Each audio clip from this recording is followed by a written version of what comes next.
Hello again, everyone. I wanted to kind of create more of an origin type of video, I guess, my origin story, if you will, as to what has me in this current state today. When I was growing up, I got bullied quite a bit. I think my first bully was actually somewhere around first or second grade, maybe a little bit earlier. I can't remember the guy's name, who it was, but yeah, I had a bully pretty early on, and then had one specific bully, I guess, after that, after a while, starting from about fourth grade on. And there were always people that can be mean. They're not necessarily bullies, but they're just immature, they're childish, and they're not sure if they really mean anything by it, but they just don't know any better, and then they grow out of it. And that's always good when people can realize their mistakes and be able to change from it.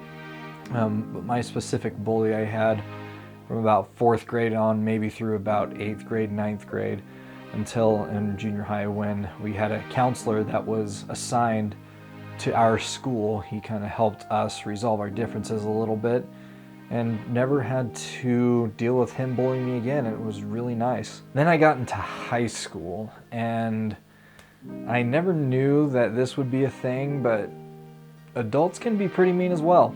I always thought, if you're an adult, you would grow up eventually, but some grown-ups never do. One of the first issues I actually had, it was actually back in junior high. I completely forgot about. Man. And then I get into high school, and I'm not sure what it was, but it was the English teachers for me. There was one specific English teacher that would constantly be calling me out in front of the whole entire class for not knowing where we were, not being able to keep up, missing the announcement on what the pages were. Like, she would call me out all the time in front of everybody, and it just made my life a living hell. If you're a teacher and you're supposed to be in charge of molding the minds of young people, and you're not doing that, maybe figure out what you need to change, or maybe change careers. Luckily, with that same teacher though, I had a student teacher come in, and he started taking over for a class a little. He made learning a lot of fun. We could actually talk to each other. He got along with everyone. He didn't single anyone out. He is the perfect example of what a teacher should be. And then we go ahead to my senior year of high school. This is when I actually spoke up about something, which I know it's a little bit too late to actually tell someone about it, because like, dude, you're already a senior in high school, then what's just going the rest of the way without talking to anyone about it gonna do, or not gonna do, I guess. But I was in choir one day, and we were split off into sectionals, as where the basses, the tenors, the altos, the sopranos, they kind of go off into their own sections and practice the piece of music. And in our sectional for the basses, these two guys decided to see who would win a wrestling match. During their little match, I decided to just take out my phone, and I wanted to record it, post it to social media, and be like, hey, look at the kind of fun that we like to have in a choir. These guys are just kind of screwing around. We're a bunch of screw-offs, and sometimes it's just fun to not think about what we're supposed to be doing sometimes. But as these two guys were wrestling, someone asked, I'm not sure who it was, but someone just asked aloud, Mike, why are you recording this? And then the bigger of the two guys wrestling said something pretty crass. I'm not sure if I can repeat it, but let's just say he said something along the lines of, he's going to take it home and he's going to have his way with the video, or whatever, something along those lines. And then a bunch of the other guys laughed. They thought they were super funny, and I stopped recording. I deleted the video, and I'm like, you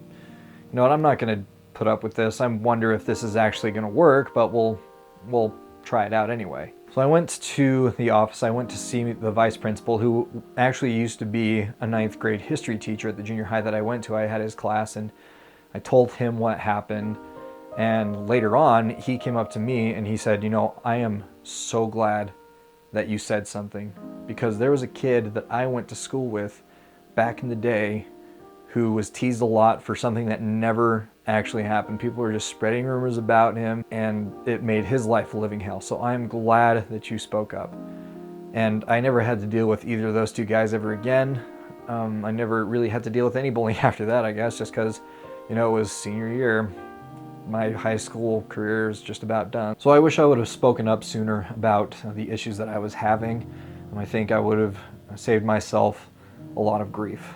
A lot of times, you know, even throughout junior high, even in elementary school, there were always kids for no apparent reason who had no beef with me whatsoever. They would just decide like, oh, let's go jump Mike after school. Like, why? Literally why? And that's, I guess, what happens a lot with bullies. There's sometimes no reason why. I think another thing that also kind of put me into this funk was just about a year ago, me and my wife had to put down one of our cats. We hadn't even had them for even a year. I think they were just a year old, but we hadn't had them for a year because they were a few weeks old. One of them caught feline leukemia, and she got this really big mass in her throat. She had lymphoma. She couldn't eat. She couldn't keep anything down. Her lungs were filling with fluid, and there was just no quality of life anymore. And as much as it pained us to do it, we had to say goodbye.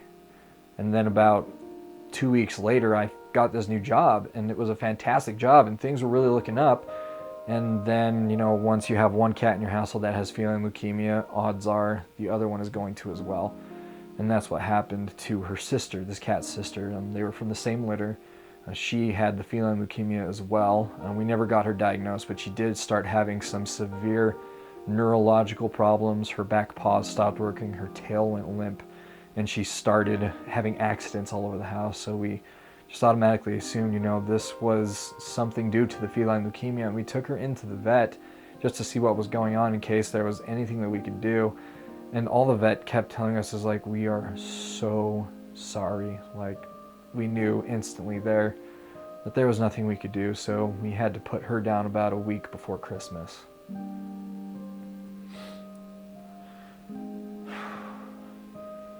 After we put our second cat down, I really had troubles being able to get to sleep and being able to stay asleep.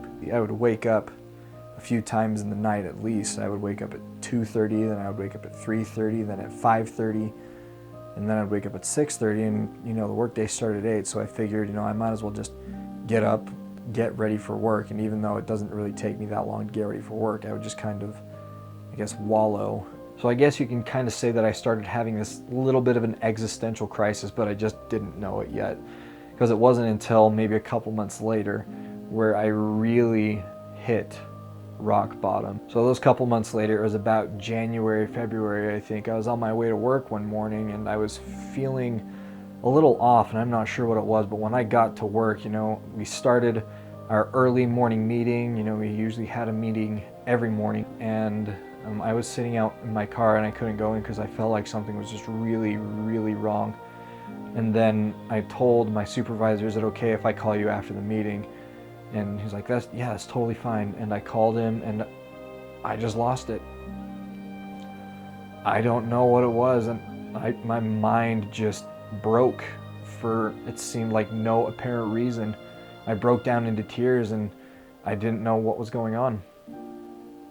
He just told me, you know, go home for the day, or go home for a few hours, whatever you feel, just go home and, you know, wait till you start feeling better, maybe go see a therapist or something like that until you can come back. And, you know, a few days later, I turned in my 2 weeks notice because I felt like, you know, that wasn't something that I could do. And like, my head was just so broken that I couldn't really see a way out of anything.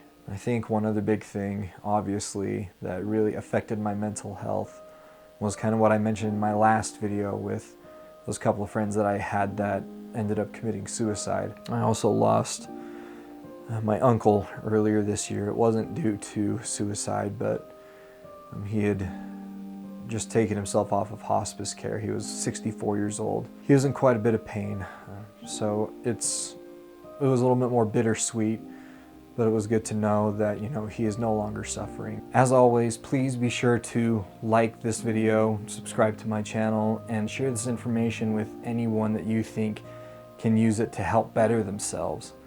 I think the more dialogue that we can get out there and the bigger community that we can create together, the better off that everyone's going to be. Also, please be sure to remember that new crisis hotline number. The number is 988. That's all it is now.